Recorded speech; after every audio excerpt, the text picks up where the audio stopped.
So, Lone Rider here.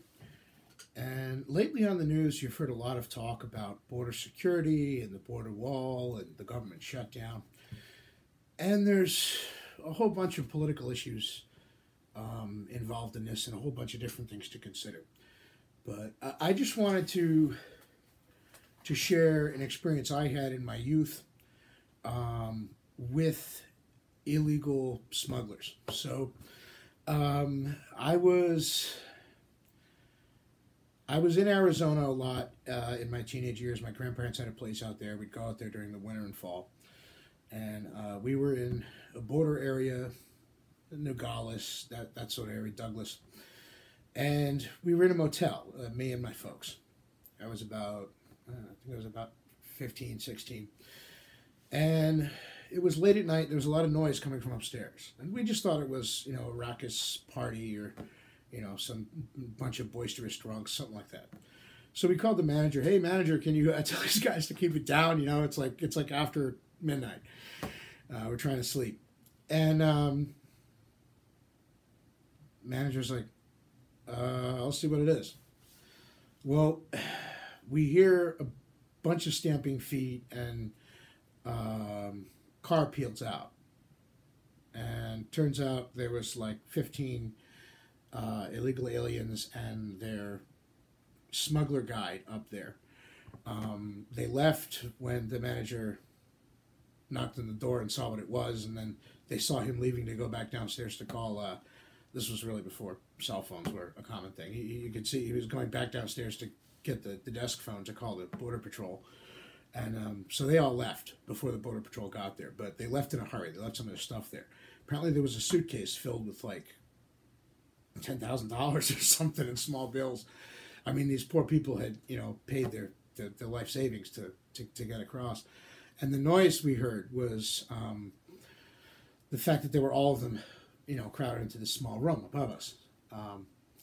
Now, I had mixed emotions about this. On one hand, you're a young teenager, and something like this happens, and it's like, wow, it's like it's exciting, there's smugglers, and on the other hand, I also felt really bad for the people because clearly they paid all this money to the smugglers, and then the money's for naught. They're just dispersing to the winds trying to run for it.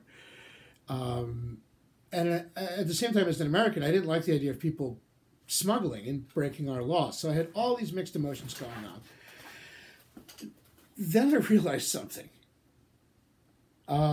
Being smugglers, it's a criminal enterprise, right? I mean, what if they got guns?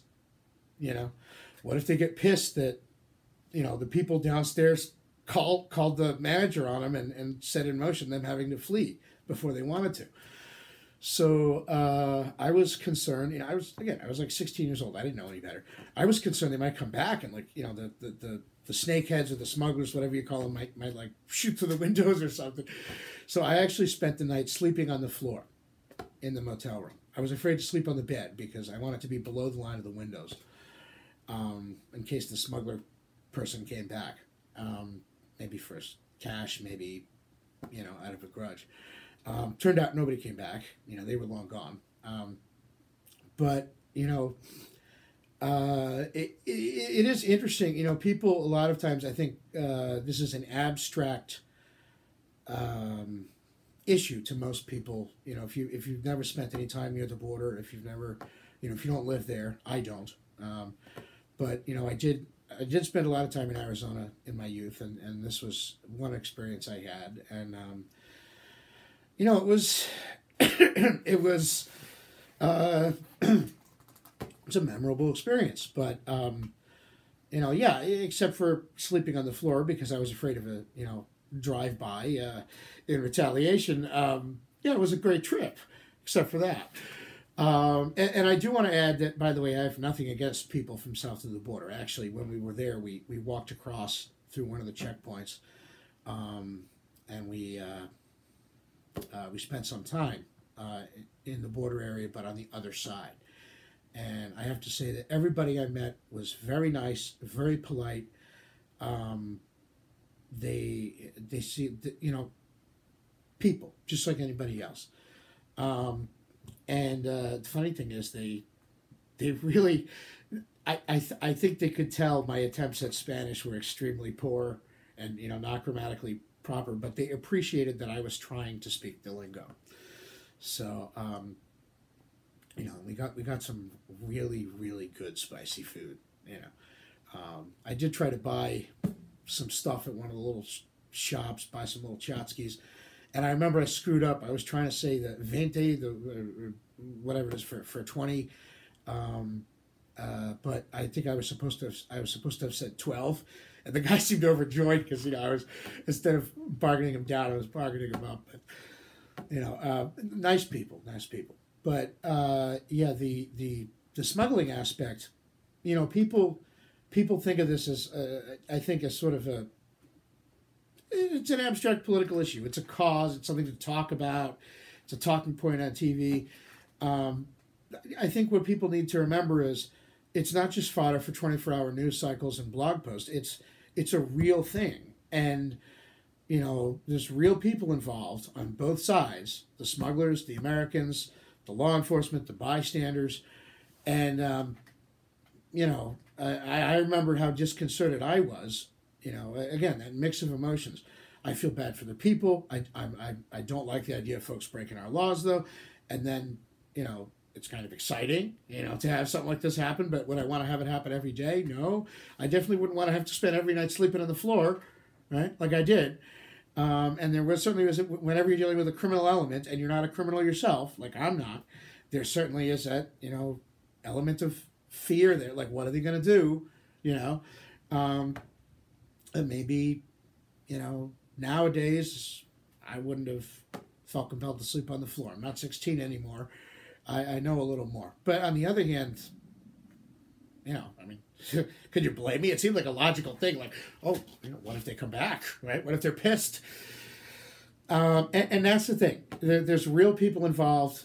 There's real people who are affected by this. And so, imagine living on the border, having people come traipsing through your land, worrying about somebody opening fire, getting in a car chase with the Border Patrol and crashing through your front fence, finding some poor starving person that, is trying to hike across the desert and collapses on your front lawn or on your ranch.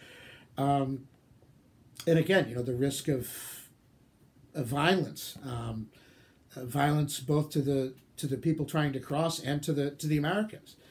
I was reading something in the news the other day. They found a whole bunch of bodies out in the desert out there, out in the American Southwest. This the reason I thought of my own experience, which admittedly is an anecdote from a long time ago, but the reason I thought of it was because it was the only time that I personally had any experience with this beyond as an abstract political issue. And yes, it was, at the time, was sort of exciting. It was interesting, but, damn, I felt compelled to sleep on the floor that night because, again, what if the smugglers came back? And, real people are affected by these things. And so, whatever your opinion is as a political issue, let's not forget that. Let's not forget that it has a real life impact on real people. And, it's one of the reasons why I think, beyond ideology, why people do get worked up over issues like this. But all the more reason why maybe we should try and come up with some kind of a solution, a means of dealing with the problem, because it does affect real people like you and me every day. I only had that one experience with it a long time ago. But like I said, imagine living there, right? Lone Rider out.